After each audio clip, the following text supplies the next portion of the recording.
अध्यक्ष महोदय, एक मिनट। जो एक प्रोजेक्ट होता है, मान लीजिए 10 एकड़ का है, 15 एकड़ का है, तो ईडब्ल्यूएस भी उसी का पार्ट है। उसी का वही जो कानून उस पे लागू होते हैं, जो डिजाइन पैरामीटर उस पे लागू होते हैं, वो दूसरे पे भी होते हैं। और ऐसा नहीं है कि एक प्रोजेक्ट का हिस्सा है तो उसमें कोई ईडब्ल्यूएस के लिए कोई अलग पैरामीटर है, ऐसा नहीं है। जो डिजाइन है, बिल्डिंग कोड है, उसके हिसाब से ही डिजाइन होता है और वही पैरामीटर उस पर लागू होते हैं। ठीक है, एक मिनट। अभय जी कुछ कह रहे। स्पीकर सर, मंत्री जी ने तो स्वयं यह स्वीकार कर लिया कि सरकार जो है केवल और केवल लाइसेंस देती है, उसके बाद उस बिल्डिंग में क्या लगे, कैसे बने, उसके बाद ये तो ओसी देते हैं। बीच में क्या हो रहा है वहां पे, उसकी ये कहते हैं कि हमारी कोई जिम्मेवारी नहीं है।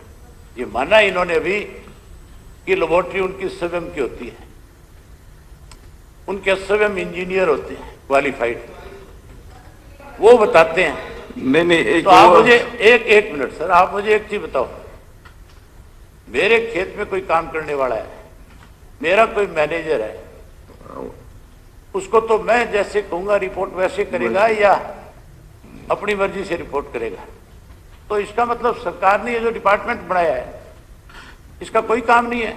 इसमें जो मटेरियल के ऊपर जो मटेरियल डाला जाता है, कितना सरिया डलेगा, कितनी सीमेंट लगेगी, कितना इसमें और केमिकल मिलेगा, ये सब चीजें जब डाली जाती है, लेंटर जब डलता है, तो बाकायदा तौर पे आपके उस एक्ट में लिखा हुआ है कि आपका विभाग का अधिकारी वहां जाएगा और उसको चेक करेगा।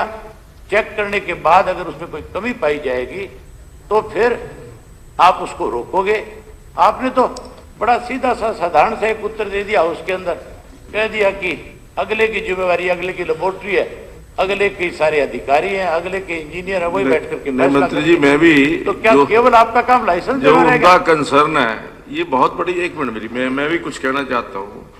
जब एक डिपार्टमेंट का ऑफिसर ओसी इशू करता है, ऑक्यूपेशन सर्टिफिकेट इशू करता है, तो उसमें तो कुछ तो देखता होगा कि इसका मटेरियल ठीक है, इसके अंदर जो मटेरियल लगना चाहिए था वो लगा कि नहीं लगा, एज पर प्लान बनी है कि नहीं बनी है, तभी करता है ना कोई।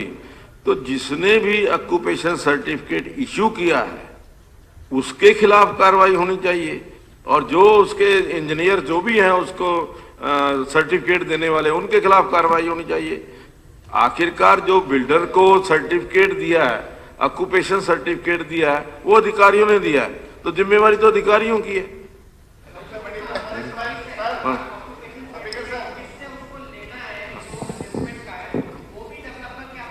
कि वो किसी भी एजेंसी को चूज कर सकता है अपने आप ही, नहीं, तो इसके अंदर गवर्नमेंट का उसके अंदर रोल लेना चाहिए। नहीं, अधिकारी नहीं देते उसको। नहीं जी, उसके अंदर इन्वॉल्व ही नहीं है ये। अध्यक्ष महोदय,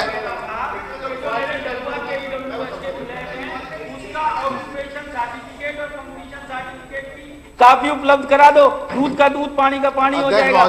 सरकार ने 2013 में बन के पूरे हो गए, 8 साल तक उसका ओसी और कंप्लीशन सर्टिफिकेट क्यों नहीं दिया जा रहा? अध्यक्ष महोदय, आपकी चिंता जायज है और इस व्यवस्था में हम सुधार करेंगे। अभी तक क्या था, जैसे किसी का हेल्थ का सर्टिफिकेट देना है तो क्वालिफाइड डॉक्टर ही देता है, स्ट्रक्चर का डिजाइन देखता है तो वो स्ट्रक्चर इंजीनियर लाइसेंस्ड होता है, अगर वो गलती करेगा तो उसका लाइसेंस कैंसिल होता है। तो फिर उनके लाइसेंस भी कैंसिल होने चाहिए जिन लोगों ने स्ट्रक्चर का उनको परमिशन दी है। उनके लाइसेंस उन सब लोगों के खिलाफ कार्रवाई होनी चाहिए। एक बात अध्यक्ष महोदय सुनिए, किसी बिल्डिंग में खराबी आने की वजह कोई स्ट्रक्चर इंजीनियर नहीं होता, उसमें हो सकता है कि कुछ तो खराबी थी तभी गिरी है ना जी वो। ये कमेटी जो आईआईटी की बताएगी कि वहां पर पानी गलत यूज हुआ, वहां पर सैंड गलत यूज हुआ, वहां पर रोड़ी गलत यूज हुई, वहां पर सीमेंट नकली आई, या वहां पर लोहा गलत लगा। तो ये कब तक रिपोर्ट आनी है? ये रिपोर्ट 3 महीने के अंदर आएगी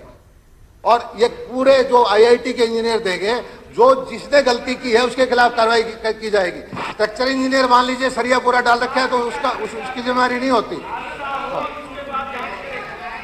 तो ये एक व्यवस्था है और वो लाइसेंस्ड होते हैं, उनको सर्टिफिकेट देने का अधिकार है और हम हमारे ओसी देते वक्त हमने जिसने देखते- गलत सर्टिफिकेट दिया है उसके उसके खिलाफ कार्रवाई होनी, नहीं, उसका उसके- लाइसेंस कैंसिल होना नहीं, चाहिए। बिल्डर के साथ साथ उसके खिलाफ भी कार्रवाई होगी। हाँ जी। अगर उसपे कुछ कमी निकली उनकी वजह से एफआईआर लिखवा दी गई है, जिसका भी कसूर होगा उसको अपराधी होगा उसके उसकी खिलाफ कमी कार्रवाई थी, होगी। उसमें हमने कमी थी, FIR तभी तो दर्ज कर गिरी है दी। वो। हमने आईआईटी के इंजीनियर की कमेटी बना दी। धन्यवाद। जो गलती बनेगा उसको बख्शा नहीं जाएगा, उसके खिलाफ कार्रवाई होगी। थैंक यू, बस हो गया। असेसमेंट करवाई है, उसको तो 2 दिन पहले 1 लाख रुपए की घूस लेते हुए पकड़ा है। आप उसके ऊपर क्या कार्रवाई करेंगे? उससे पहले तो CBI ऐसे ने उसको ऐसे पकड़ लिया। लोगों को तो एटलीस्ट ब्लैक लिस्ट कर सकते हैं ना आप। ऐसे लोगों को तो ब्लैक लिस्ट। ऐसा कोई आदमी होगा तो 100% उस पर क्रिमिनल प्रोसीडिंग भी करेंगे, ब्लैक लिस्ट भी करेंगे। थैंक यू, ठीक है, हो गया। वहाँ पे लुटाई हो रही है, तो इसमें अगर की क्या बात है? ब्लैक लिस्ट करो। नहीं, पता तो करना पड़ेगा ना उसके कौन डॉक्यूमेंट है। दीजिए इस हाउस को। किस विषय में रिश्वत ले रहा था? किस चीज के, किससे ले रहा था? किस चीज की वो 1 असेसमेंट? लाख किसने पकड़ा गया है असेसमेंट जो किसने assessment करवाई? कर रहा है। किसने करवाई? अरे घूस तो ली है अरे ना, किसने इस करवाई? चीज के लिए घूस तो हमने- ली है। किसने करवाई? आप मंत्री उसकी जी, कोर्ट डिनाई मंत्री जी, घूस तो घूस है, किसी मामले में आप ली है। कैसी बात कर क्या रहे हो? सारी किसी मंत्री मामले में ली है? मतलब- इस हाउस को बताया कि किसने घूस दी, किसने ली, किस वो विषय बता में रहे ली। हैं, आप उनको दे दीजिए, कागज दे दीजिए, कागज दे दीजिए उनको। हैरानी की बात है हाँ जी।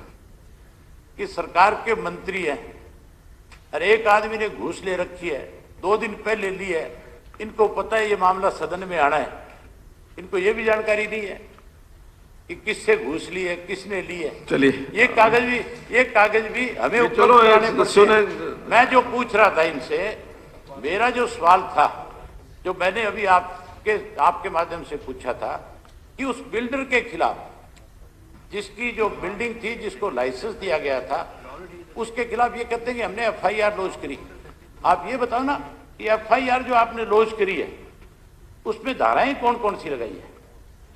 कोई ऐसी धारा लगाई है जिसकी वजह से वो आदमी कोर्ट से जमानत ना लेते? आप ये तो बताओ, आदमी 2 मरे हैं, 2 आदमी मर गए, और आपने जो धाराएं लगाई है उसका जिक्र भी नहीं महोदय, किया कि कौन सी हमने धाराएं धारा ऐसी लगाई धाराएं लगाई है। है इन्होंने। नहीं, अब तो आपको टेबल कर दिया मैंने वैसे वो। मैं आपको धारा बताता हूँ। हुडा एक्ट की 10, 120B, 417, 420, 465, 467, 468, 471। ठीक ठीक ठीक। हैं, एक औरत है, एक आदमी मरा है। क्या Available नहीं है, 120। क्या कोई आदमी मरता है 304A नहीं बनती? क्या 302 नहीं लगा सकते? चलो आप उसमें कि आपने मर्डर नहीं किया है, लेकिन 304A की धारा इसमें बनती है कि नहीं बनती है? किसके कसूर, किसकी वजह से मरे, किसकी गलती से मरे? वो कौन सी धाराएं लगाई? ये धाराएं लगा दी जिसमें उसको सीधी सीधी हो रात गया, दे दी। हो गया। हाँ जी, पहले इसकी असेसमेंट हुई थी, जिसके अंदर जो ओनर है उसको ये बताया गया था ये रहने के लिए अनफिट है। उसके बावजूद भी 1 साल बाद ये गिरी है, तो फिर तो 302 उसके ऊपर लगनी चाहिए। जब जिससे असेसमेंट कराई है उसने ये कहा है कि ये रहने लायक नहीं है, तो फिर तो धारा 302 बनता है जी। आप और हम फैसला नहीं कर सकते। एक्सपर्ट ने जब एक कमेटी बना दी है, वो जो रिपोर्ट देगी उसके हिसाब से धाराएं अमेंड भी हो जाती है। देखिए